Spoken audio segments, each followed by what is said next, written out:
Hey guys, my name is Elijah, and in this tutorial I will show you how to disconnect from someone on LinkedIn. This is fairly simple and straightforward, so I will show you right now how to do it.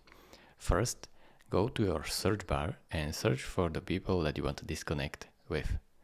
So I will choose this one.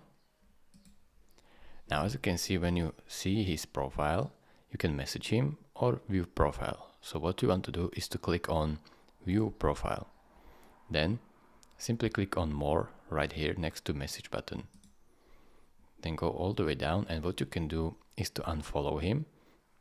So this will basically not show you their posts, or you want to remove the connection. So this is how you do it. Click on it, and as you can see, connection to him has been removed. It is really this simple. Thank you for watching. If this video was helpful to you, consider subscribing and liking this video, and I will see you in the next tutorial. Bye bye.